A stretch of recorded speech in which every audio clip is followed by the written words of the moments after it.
I have to say, several years ago now, when I first began to read Davila and about him, I would hear all these esteemed names in the field: Hosler, Kinzel, Molina, Mosbach, and it's it's wonderful to be sat here with what to me are great celebrities in this, which has been so important.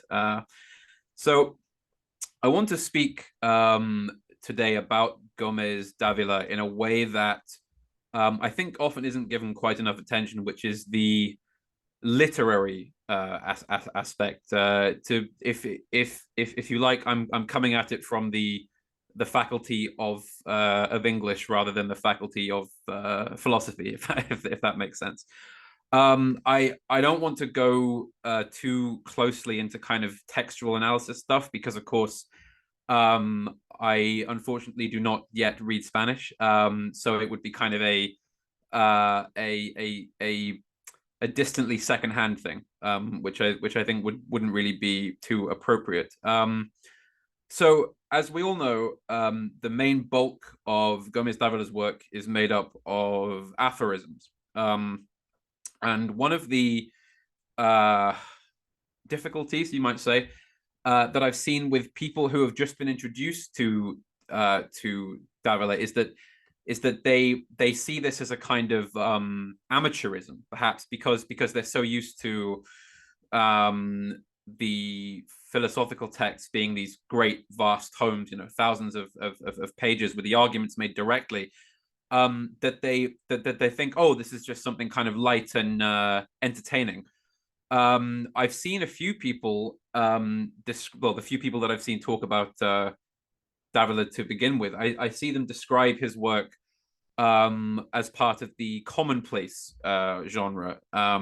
Some of you will have heard of the text, the Essays in Idleness, by a Buddhist monk called Kenko, which is kind of this collection of unorganized thoughts and reminiscences, which is, that has value in and of itself. But of course, we should not conflate what Gómez Dávila did with that. Because I think what makes Davila's work so important in the field of kind of aphoristic writing, if you like, is that he is able to build this very, very strong network of concepts and of opinions and of thoughts, which comes together to mutually support itself. The further one delves into the aphorisms, the easier it becomes to connect these different patterns of thought. And we begin to see various patterns and concepts emerging.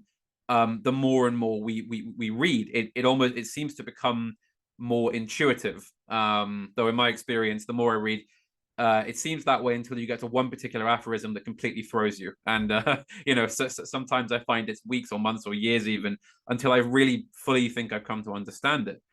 Some of you will be aware that in the front of the printed editions of the Escolios, there are some epitaphs that Gómez Dávila chose.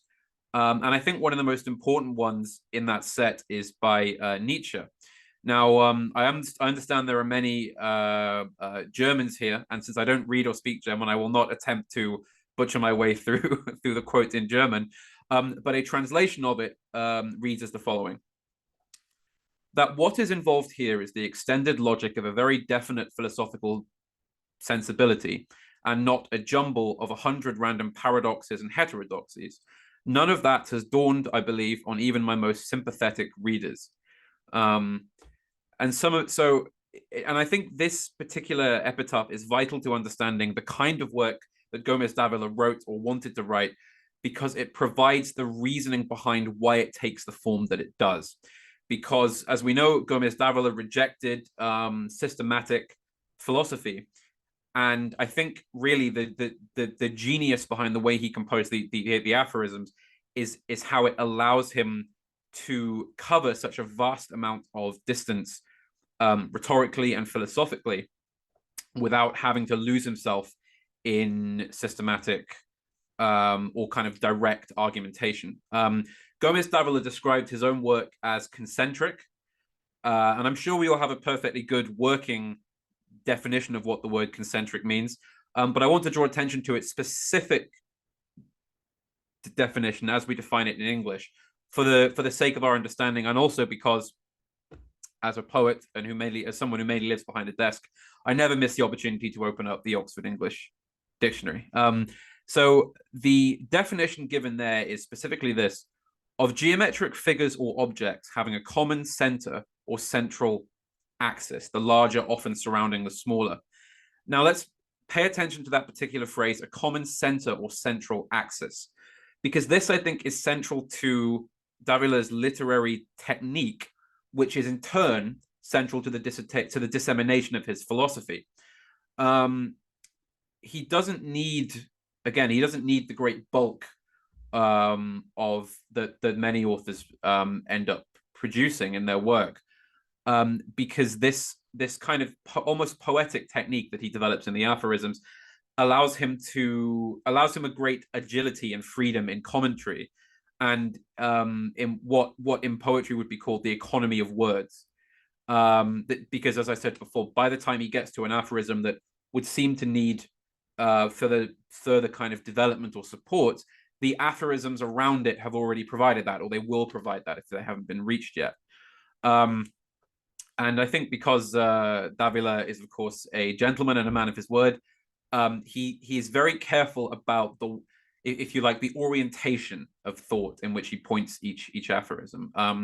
I've yet to come across an aphorism that feels in any way alien, or that does not ultimately have a trajectory going back to the central axis. But of course, then we come to the question: what exactly is Davila's central axis? And I'll have to preface this somewhat, because I think partially I agree with what Professor Hostler said about Davila being a kind of modernist. But I would draw on that, and I'm very much of the opinion that a lot of modernism is actually a kind of return to older traditions. It's a return to older pre-academic and certain pre-realist traditions. So you could perhaps say that this style harks back to the kind of late classical or early medieval philosophers in terms of the way it blends the form of the text itself and what it's trying to say. And I think what Gómez achieved in his work, that I think has not really been given the proper appreciation, was he achieved a kind of commentary on Western civilization itself and on the process and on the decline of it via the implicit text, which is mentioned in the title of the collected Escolios. And if we see the implicit text as being the library he built around him, which is famously, 30,000 different books. Some say that there were even more. In other words, what he's done is he's provided an afterword to Western civilization, which he believes has collapsed, but almost purely, and I think this is the important bit, almost purely through the medium of what we would now call textual analysis. And I've always found it slightly sad that there have not been, or at least there didn't seem to be any kind of mutual acknowledgement between him and Borges in Argentina, who both had this kind of mystical approach to what books are and what libraries are and what the text as a concept is. And if I were to kind of put on the hat of a literary teacher for a moment, I might hedge a guess that I think because both men had this great sense of unease with their placement in South America, and they both had kind of a slight, I think, angst towards the fact that they came from what they saw as being kind of second-tier cultures, or cultures that were partially European but not fully so. And so I think to them, the huge collections of books that Davila and Borges looked after and read in their lives are so important to them, because they are almost this kind of mystical portal back to the old world of Europe as they see it, and as they aspired to be more in contact with. And I think Gómez Davila's particular trademark of irony, or the kind of knowing wink, you might say, the smile, is apparent in, as I said, the title of the work. The mention of it being a text, an implicit text on which he is commenting. He doesn't call his aphorisms, something portentous like notes on the decline of Western civilization, or something like that. He says it's scholia to a text. Scholia, of course, coming from the Greek word, if I'm not mistaken, scholium, which relates to entries made in the margins of texts by scholars in the ancient world. He doesn't hide the fact that I think what this really is a kind of literary analysis, which you can then use as a lens of understanding to what Western civilization is and what has happened to it. I may be reaching here, and I promised I wouldn't read any German, but I would attempt to say the word Gesamtkunstwerk, if I'm not butchering that too much. And I apologize to all the Germans here for for making a mess of their language.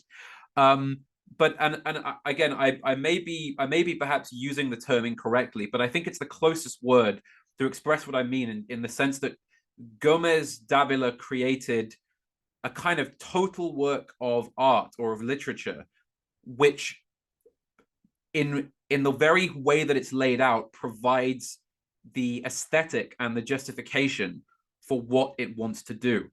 I mean, I can't speak for other countries, but here in the UK, if you go to a philosophy department in a university, you get the professor of aesthetics and the professor of logic, and this is the department for metaphysics, and so on and so on. But I think Dávila knew that you can't simply separate these things totally in isolation of themselves. That if you want to really get to the heart of philosophy, you have to draw everything together and use it kind of symbiotically, I think. And so the aphorisms themselves, what Gómez Dávila wrote, is so remarkable because the fragments, for example, the fact that it's a fragmented work, the fact that he provides an aesthetic through which the philosophy of the reactionary is best sort of discussed, if that makes sense. I think Dávila was a man looking upon what he saw as a ruin, and he was able to kind of piece together each individual mark, or each individual kind of piece, or the tiny things that make up the whole.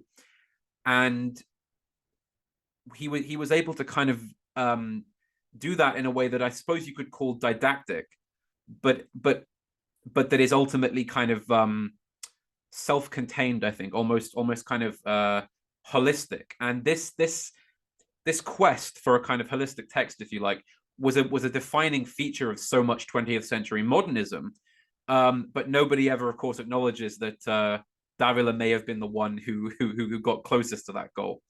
I think, as Dávila himself said, his work is like a series of dots in a pointillist painting. I don't remember.